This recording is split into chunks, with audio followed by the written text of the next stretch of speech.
할렐루야. 오늘 또 예배하는 저와 여러분 가운데 성령의 은혜가 있기 원합니다. 성령이 여러분의 마음을 여시고 여러분의 심령을 터치하시며 이 시간도 은혜가 넘쳐나기를 원합니다. 여러분이 끌어안고 있는 모든 문제가 말씀을 통해서 이루어지는 성취되는 역사가 나타나기를 원합니다. 특별히 오늘은 어버이 주일로서 우리 권사님들과 집사님들 영육간에 건강하시고 노년이 더 복을 받기 원합니다. 치매 걸리지 않으시고 끝까지 건강하다가 딱 3일만 아프시고 돌아가시기를 예수님의 이름으로 축복합니다. 아멘. 감사해요. 오늘 설교 제목은 우리 엄마 아빠를 부탁해. 어쩐지 제목이 낯설지 않고 낯익게 다가오지 않으십니까? 소설 가운데 엄마를 부탁해 라는 작가 신경숙 씨가 쓴 소설을 저는 떠올리게 됩니다.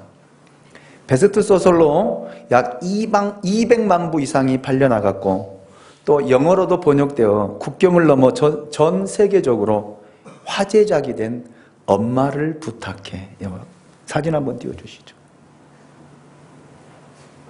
네, 이 책이에요. 이 책입니다. 거기에다가 좀 섭섭해서 서운해서 제가 아빠를 좀 집어넣었어요. 아빠를. 그래서 우리 엄마 아빠를 부탁해라고 하는 제목으로 오늘은 제목 설교를 하려고 합니다. 그러니까 여러분들이 양해하시고 말씀을 들을 수 있기를 원합니다.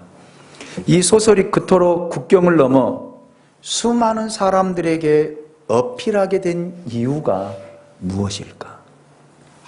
이것은 단순히 이 책이 다루고 있는 엄마의 회상 때문이 아니라 인류 생애의 근원이며 희생의 보편적 모델인, 그리고 그 무엇으로도 대신할 수 없는 사랑의 가치인 어머니를 우리로 하여금 다시 한번 발견하게 하도록 만들었기 때문에 이 책이 베스트셀러가 된 것입니다.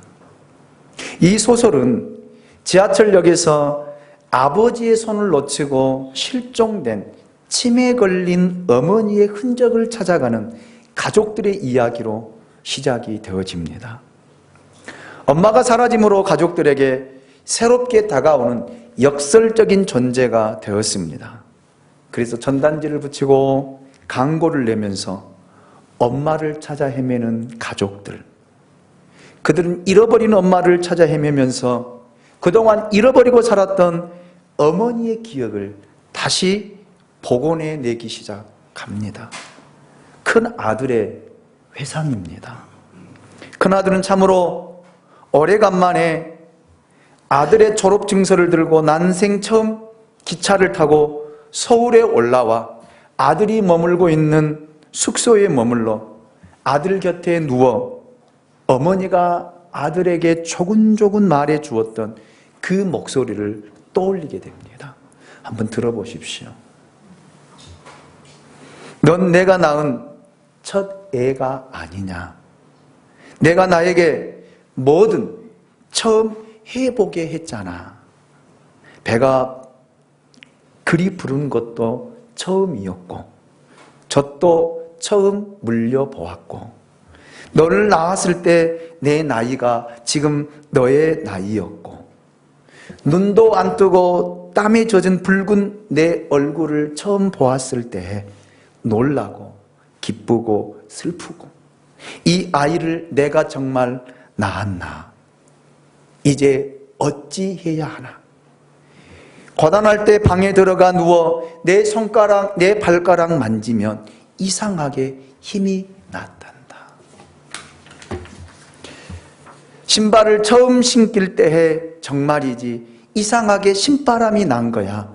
내가 아장아장 걸어서 내게 올 때에 어찌나 웃음이 터지던지 금은 보화를 쏟아 놓아도 그렇게 웃지는 않았을 것이야. 학교 보낼 때는 내 이름표를 손수건이랑 함께 내 가슴에 달아주었는데 왜 그렇게도 내가 의젓해 보였는지, 그리고 내 종아리 굵어지는 것 보는 그 재미, 무엇과 비교할 수 있겠니? 갑자기 어머니의 목소리가 들리면서 자기는, 이 큰아들은 앞만 바라보고 출세와 성공의 가도를 달려오다가 정작 자기는 자기라는 존재를 이렇게 정성으로 안타까운 마음으로 키워주었던 엄마의 존재, 참으로 오래간만에 그 어머니의 존재를 떠올리면서 그 아들은 통한의 눈물을 펑펑 쏟아냅니다. 딸의 기억도 다르지 않았습니다. 어린 소녀의 시절을 지나 그 꿈이 피기도 전에, 열맥을 맺기도 전에 일찍 시집와서 줄줄이 5 아이를 낳고 자식들을 위해 오직 희생으로 전철된 한 여인의 생애, 자식들이 성장하여 살만하게 된 어느 날 눈앞에서 갑자기 사라져버린 여자, 엄마라고 그렇게 희생만 하고 살고 싶었을까? 이것이 셋째 딸의 회상이에요. 엄마는 그동안 얼마나 이롭고 얼마나 힘든 시간을 버티고 견디어내었을까? 누구에게도, 심지어 가족에게도 이해되지 못한 채 오로지 희생만 해야 했다니, 그런 불공평하고 부당한 일이 세상에 또 어디 있을까? 그녀는 자기 큰언니에게 이렇게 말합니다.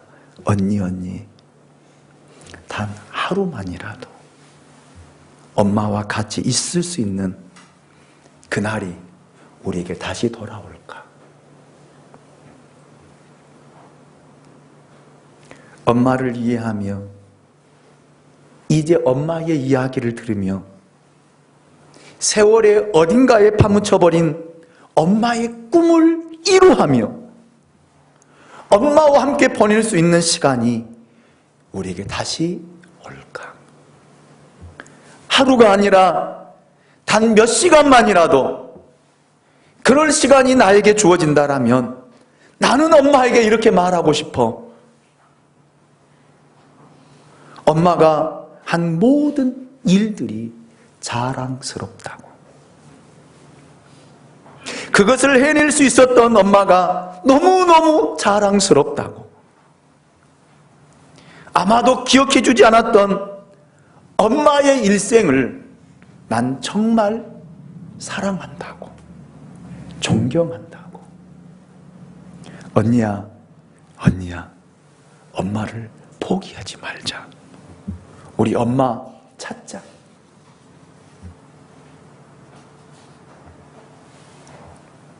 이 소설이 우리에게 주는 감동은, 이 소설 속의 어머니가 우리 모두의 어머니, 각자의 어머니와 별로 다를 게 없다라는 사실입니다. 그래서 이 소설 속의 엄마는 이 소설을 읽는 모든 독자들에게 지난날의 모든 상처와 슬픔을 끌어안고 고생한 내 어머니의 모습으로 다시 우리에게 찾아와 우리에게 이런 질문을 하고 있습니다. 그래서 넌 내 엄마인 나를 이제 어떻게 할 것인데? 그래서 넌 내 엄마인 나를 어떻게 할 것인데? 끝내 그 엄마를 찾지 못한 소설 속의 주인공이 마지막으로 이탈리아 여행 중에 만난 베드로 성당 바티칸의 비에타 성모상, 아들인 예수를 끌어안고 울고 있는 성모 어머니 마리아 앞에 이렇게 절규합니다. 우리 엄마를 부탁해.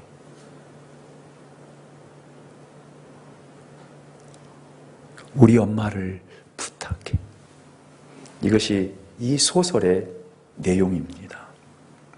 저는 오늘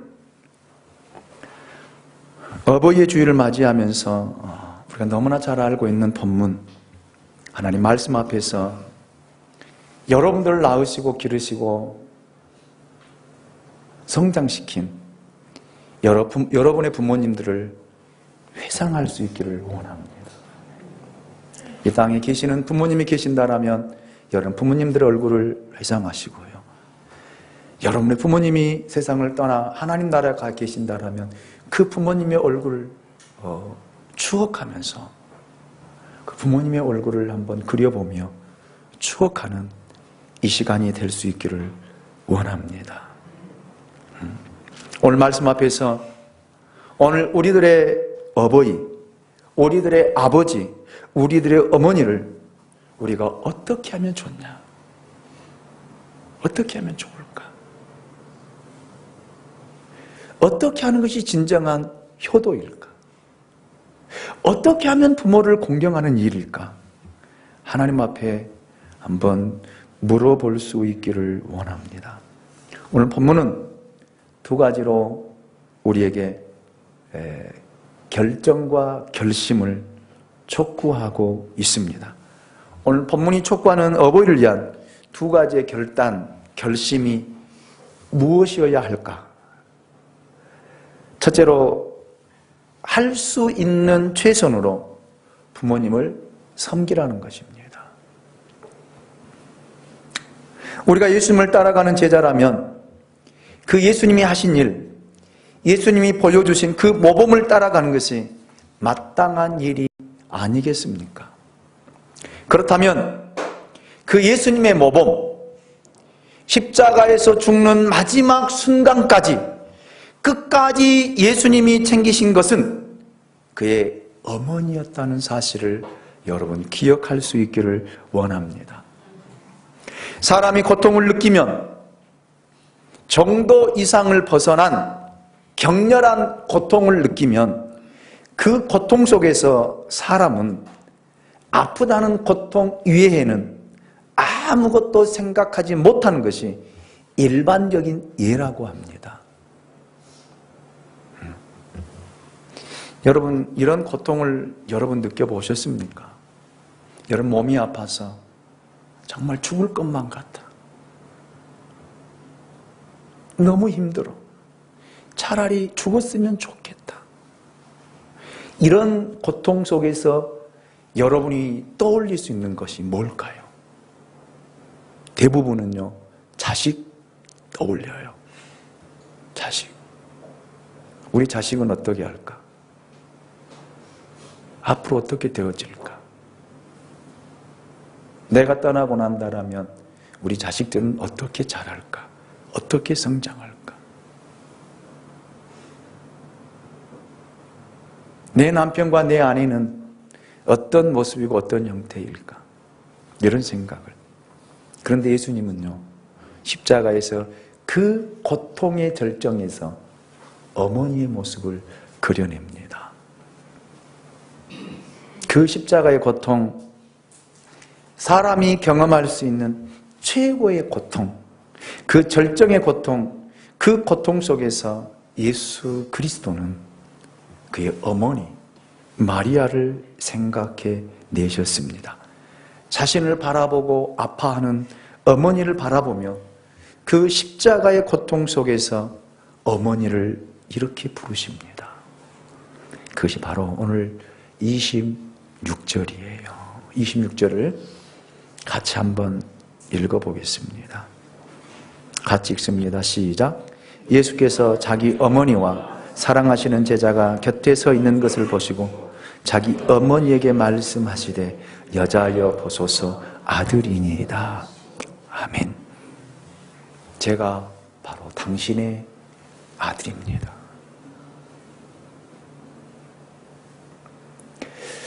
그리고 그분은 홀로 남겨져야 할 어머니를 어떻게 하는 것이 좋을까?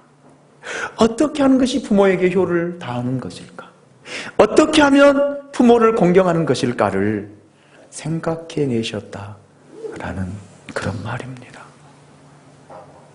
그리고 예수님 마침내 가장 좋은 방안을 제시하십니다. 그 어머니 곁에 있었던 제자 사도 요한을 부르시고 그 요한에게 나의 어머니를 내 어머니로 좀 모셔다오. 이렇게 간절하게 부탁하십니다. 그것이 바로 오늘 본문 27절 말씀이에요. 또 그 제자에게 이르시되 보라 내 어머니라 하신대 그때부터 그 제자가 자기 집에 모시니라. 이것이 십자가에 달린 이 상황, 이 고통의 상황 속에서 그리고 죽음을 앞에 둔 상황 속에서 그분이 하실 수 있는 최고의 도리라고 그분은 판단하신 것입니다. 여러분, 우리도 내가 할 수 있는 최선이 무엇일까? 우리 부모님을 향해 내가 할 수 있는 최선의 일이 무엇일까? 저는 솔직히 부끄럽습니다. 저희 어머님 여기 앉아 계시지만 제가 제 집에 모시지 못하고 홀로 이렇게 살게 하신 그런 부분 보면은 정말 미안하고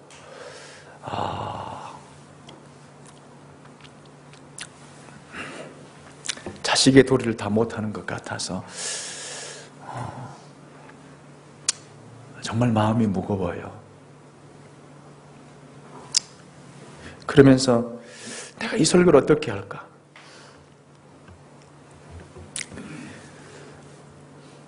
내가 성도들에게 이 설교를 어떻게 해야 될까를 생각하면서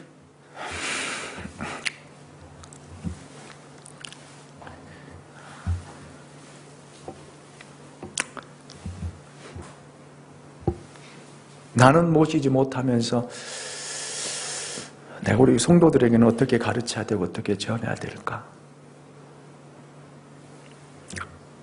내가 할 수 있는 최선은 무엇일까? 라는 생각을 하면서 하나님 앞에 많이 회개합니다.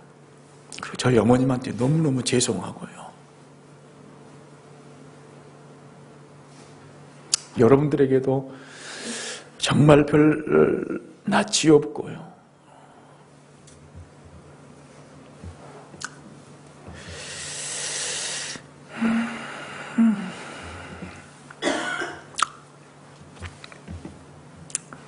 우리 어머님이 했던 그 엄청난 희생에 의하면 저는 10분의 1, 100분의 1 못하고 있는 것 같아요. 내가 해드리는 것은 사소한 표현이 무슨 의미가 있을까? 라고 생각할 때도 참 많이 있습니다. 그래도 그 소소한 표현들, 작은 사랑의 표현들, 가장 작은 나름대로의 최선이 중요하지 않을까라는 생각을 합니다. 우리에게 거창한 효도가 필요한 것이 아니라 어쩌면 작은 소소한 효도가 필요할지 모릅니다. 여러분 생각나십니까? 기억나십니까? 우리 부모님들의 엄청난 희생에 비하면 정말 아무것도 아닌 이 카네이션 하나, 이것 하나 달아드렸다라고 그렇게 좋아하시는 우리 부모님들의 얼굴이 여러분 떠오르지 않으십니까? 그분이 했던 그 모든 희생, 세월 속에 깊이 묻어두었던 아팠던 그 모든 희생에 비교하면 이것이 뭐라고? 그런데 기뻐하시잖아요. 감격해 하시잖아요. 이 작은 카네이션, 이 작은 선물 하나로 감동하는 존재, 그것이 바로 우리 부모님의 존재라는 거예요. 전화 한 통에 감동하고 감격해 하는 것, 그것이 바로 부모라는 존재입니다. 어느 며느리가 어버이날에 멀리 계신 부모님에게 가뵐 수 없어서 문자 하나를 보냅니다. 이렇게 문자를 보냈다고 합니다. 부모님, 오래오래 사세요. 이렇게 보내야 했는데 문자를 잘못 찍은 거예요. 부모님 오래오래도 사네요.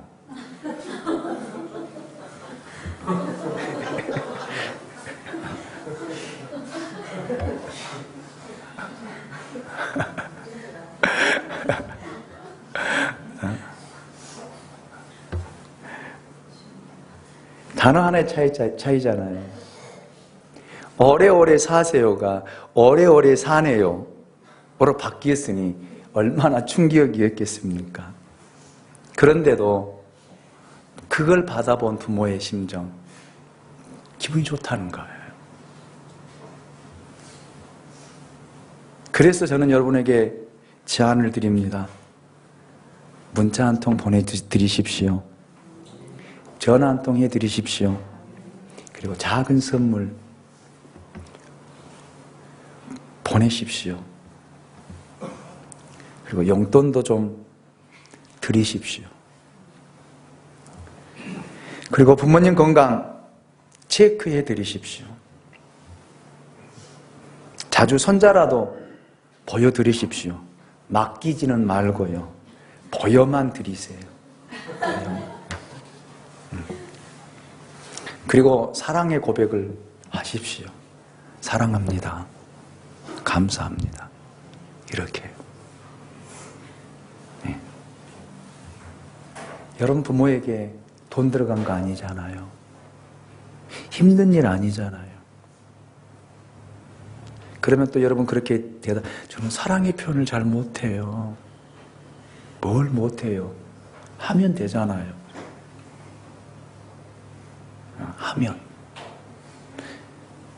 하면 익숙해지더라고요. 익숙해져요. 하면은 익숙해지고 자연스러워져요. 처음에는 굉장히 어색하거든요. 사랑합니다. 한다는 말이 안 해본 사람들은 못해요. 여러분 보십시오. 사랑을 받은 사람이 사랑도 할 줄 알아요. 사랑의 표현을 받은 자녀들이 부모에게 사랑의 표현도 합니다. 표현해요. 그렇지 않으면요, 여러분 나중에 여러분 자녀들이 커서도요, 여러분에게 사랑의 표현 안 해요. 에이, 쑥스럽게 왜 그래? 나이 먹어서 아빠가 엄마가 아이에게, 성인이 된 자식에게 사랑의 그 이야기하면요, 에이 부끄럽게 창피하게 왜 그래? 이런 이야기예요. 그런데요, 어렸을 때부터 스킨십하고 어렸을 때부터 사랑해야 하고 어렸을 때부터 나는 너를 사랑해 이렇게 고백한 부모는요, 자녀들이 성장에서도요, 엄마 사랑해, 아빠 사랑해, 이 고백들을 해요. 그러니까 저를 쫓아 삽니다. 가르치자. 가르쳐야 돼요.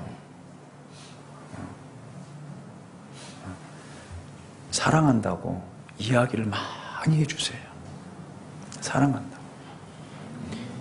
입 서비스 하지 말고요. 마음에서. 저는 제일 싫어하는 거 입 서비스입니다. 마음에 없는 소리 하는 것 저는 제일 싫어해요. 그래서 그냥 여러분 부모님에게는 그렇게 할 수 있잖아요. 엄마, 아버지 사랑합니다.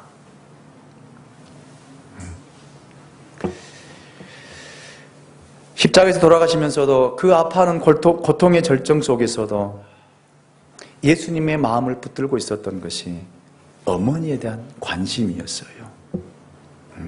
바울 사도도, 예수님의 신실한 제자 바울도 그의 마지막 편지 디모데 후서를 통해, 디모데 전서를 통해 디모데에게 이런 이야기를 합니다. 디모데 전서 5장 8절입니다. 누구든지 자기 친족, 특히 자기 가족을 돌보지 않냐면 믿음을 배반한 자요, 불신자보다 더 악한 자니라.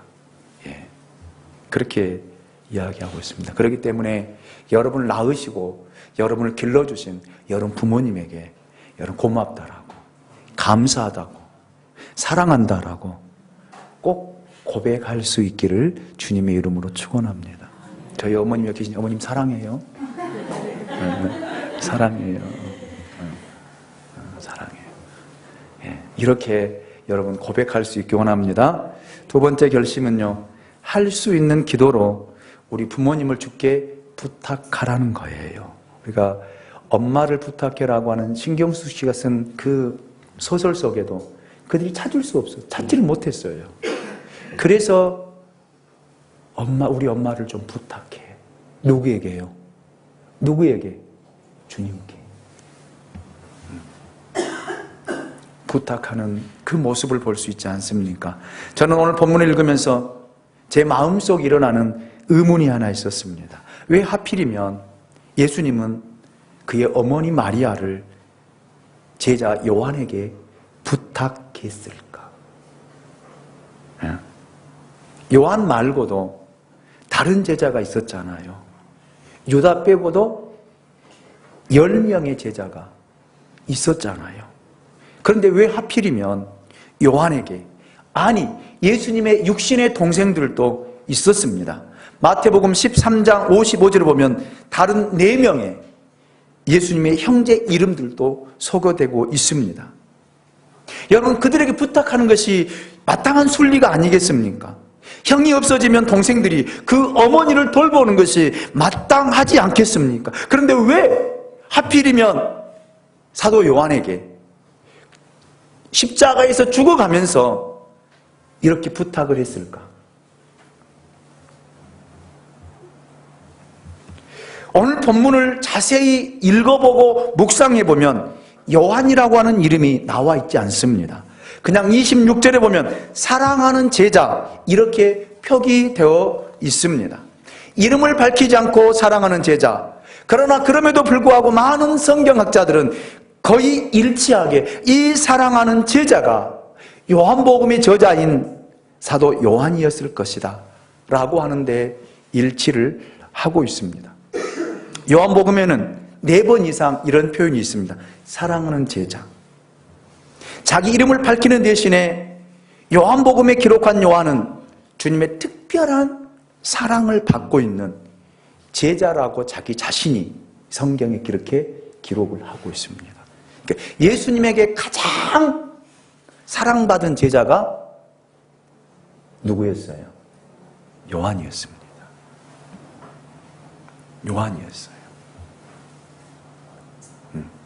다른 제자들이 시기할 정도로요.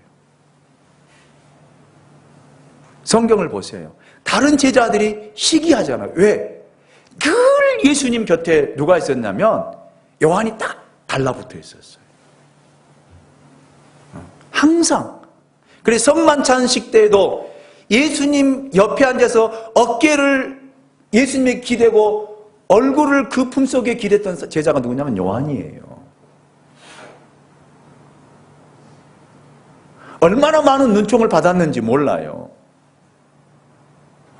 그래서 예수님께서 그렇게 말씀하실 때 너희 중에 한 사람이 오늘 밤 나를 팔리라.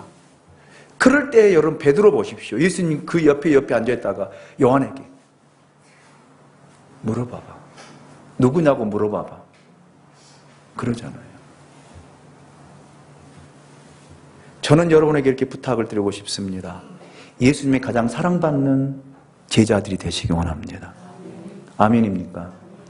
여러분의 영적인 지도자인 여기 있는 김 목사에게 가장 사랑받는 사람들이 되시기 원합니다. 다른 사람이 시기할 정도로 사랑받으세요. 그게 축복이에요. 시기하지 말고요. 나도 저 사랑을 받아야 되겠다라고 생각하세요.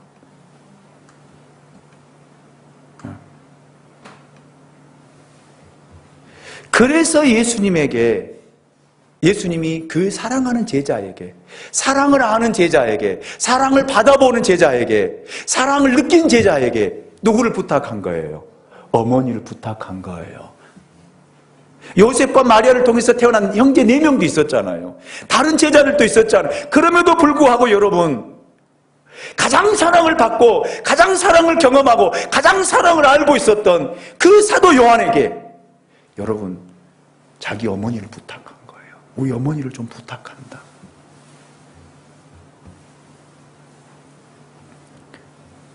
그래서 그때부터 사도 요한이 예수의 어머니 마리아를 모시고 다니면서 여러분 사역을 합니다.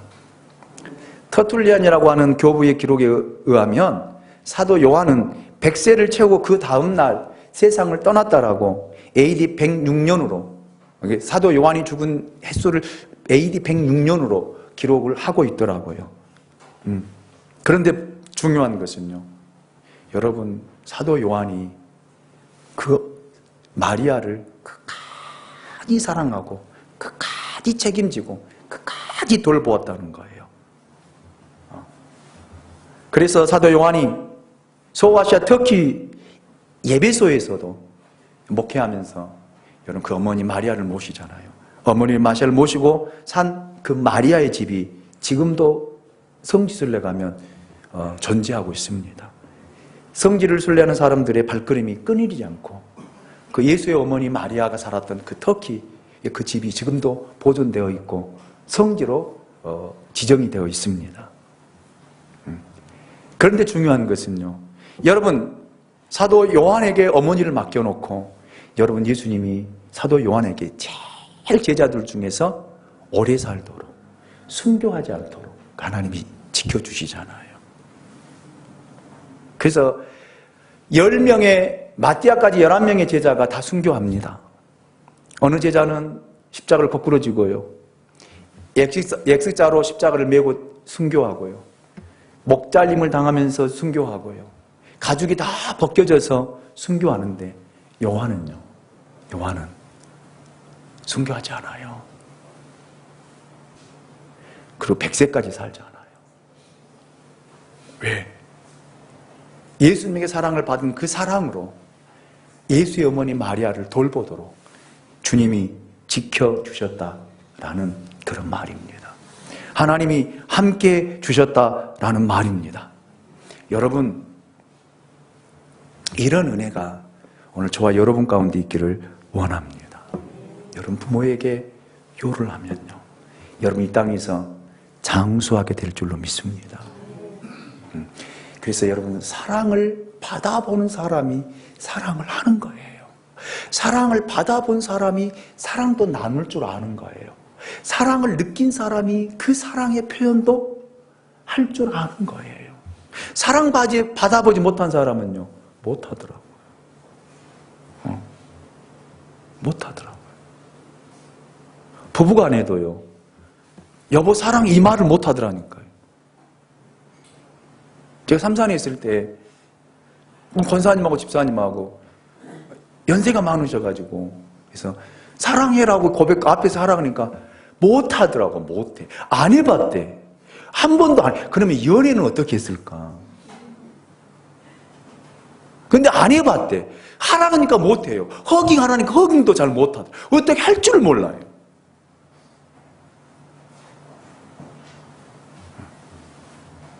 굉장히 쑥스러워하더라고요. 굉장히.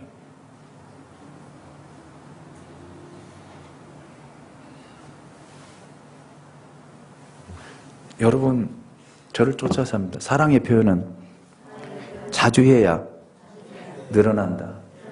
아멘이죠. 자주 하세요. 자주.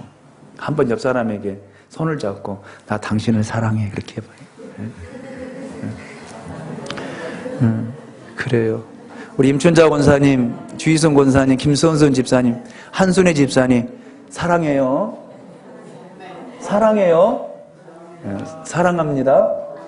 사랑해요. 사랑해요. 네. 그래요. 고마워요.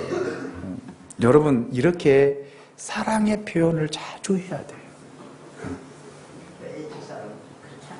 그렇지. 옛날 분들은 먹고 살아가는데 오직 관심이 있었기 때문에 못했는데 지금 젊은 사람들은 사랑을 너무 많이 받잖아요. 부모에게 사랑 받잖아요. 자식들을 사랑하잖아요. 그 사랑하기 때문에 사랑하라 이 말이에요. 아멘입니까?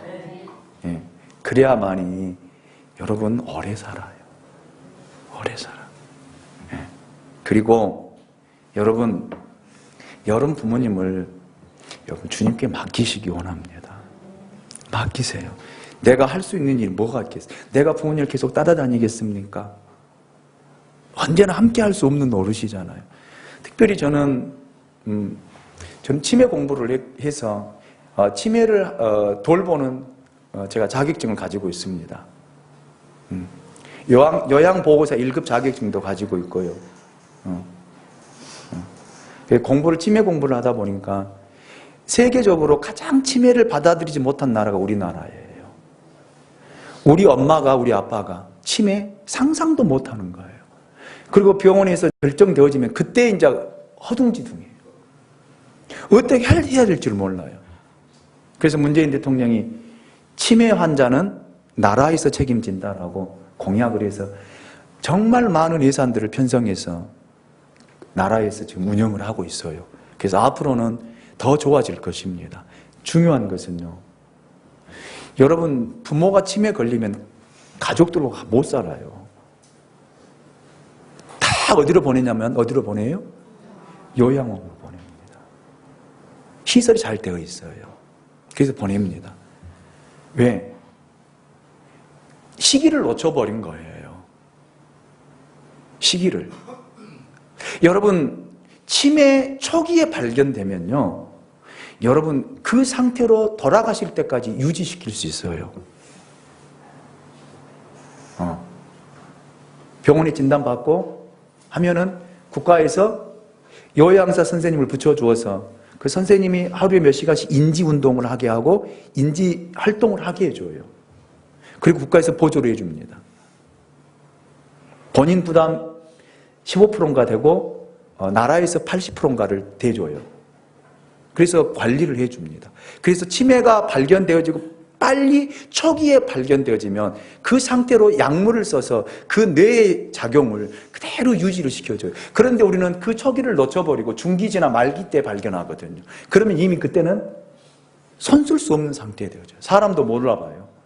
음식도 분별이 안 됩니다. 뇌가 기능을 못하는 거예요. 그래서 자식이 누군지 몰라요. 현재 것은 기억을 못해요. 옛날 것은 다 추억해냅니다. 옛날 내가 이랬는데, 옛날 내가 저랬었는데, 옛날 내 누구와 이렇게, 옛날 것들은 너무너무 잘 똑똑하게 생생하게 기억해내요. 네, 다 기억해내요. 그런데 현재 것은요, 전혀 기억 못해요. 여러분들이 현재 일들을 잘 기억이 안 나고 옛날 것만 자꾸 생각나면 치매 초기예요. 저에게 진단 받으면 제가 정확하게 알려드려요. 저는 우리 교성들 다 보고 있거든. 그래서 제가 당신 치매 초기입니다라고 하면 가서 병원에 진단 MRI 찍어보면 정확해요. 근데 우리 어르신들 치매 걸리지 않기 원합니다. 부모를 쫓아다닐 수 없잖아요. 그래서 여러분 우리 부모님을 누구에게? 주님께 맡겨드려야 돼요. 하나님 우리 부모님 치매 걸리지 않게 해주세요. 우리 뇌로 만드시고 뇌도 움직이시고 뇌 가운데 역사하신 하나님, 우리 부모님들 치매 걸리지 않고 건강하게 살게 하도록 하나님 도와주세요. 이렇게 해요. 여러분 예수를 믿는 부모라면 여러분들 어떻게 키웠습니까? 여러분 모르실 거예요. 여러분 부모님들이 교회 와서 여러분을 위해서 얼마나 눈물로 기도하고 간구했는지, 내 자식이 잘 되고 내 자식이 성공하고 내 자식이 좋은 가정 이루어서 아름다운 믿음의 가정 이루게 해달라고 얼마나 기도했겠습니까? 그렇다면 이제는 누가 기도할 차례입니까? 내가 기도할 차례가 아니겠습니까? 내가 내 부모를 위해서 여러분 하나님 앞에 맡기며 기도해야 할 차례가 아니겠습니까? 여러분 부모님을 위해서 기도하는 여러분 자녀들이 될 수 있기를 주님의 이름으로 축원합니다. 여러분 부모님들은 나이를 먹어가면서요, 퇴행성 때문에 아이가 된다라고 그래요. 맞아요. 잘 관찰해 보세요. 아이들을 생각하는 것하고 아이들이 행동하는 것하고 똑같아요. 뭐 가지고 가장 서운해한 줄 아세요? 뭐 가지고? 그렇죠. 먹는 것 가지고요. 근데 여러분 먹는 것 가지고 서운하세요? 내가 뭐 먹었는데 내 거 뺏어 먹는다고 서운하세요? 안 그래요. 젊은 사람들은. 그래 먹어. 또 사서 먹으면 되지. 이러잖아요. 그런데 노인분들은요, 이거 빼앗기면 다 빼앗기는 것 같다. 그래서 그 먹는 것 때문에 마음의 상처를 받고 힘들어해요.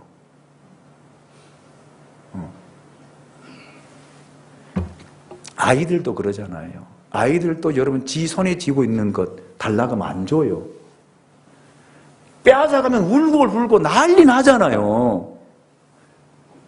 땡깡을 놓고 난리잖아요. 저희 앞집에 사는 어떤 아이가 있는데 이사 갔더라고요. 보니까 그 아이가 땡깡 놓고 울기 시작하면요, 하루고 이틀이고 좋더라고요. 아무리 엄마 아빠가 달려도 소용없어요. 그래서 아빠가 창피하니까 그 끌어안고 자기 집에 올라간, 자기 집에서 우는 소리가 우리 집까지 들려.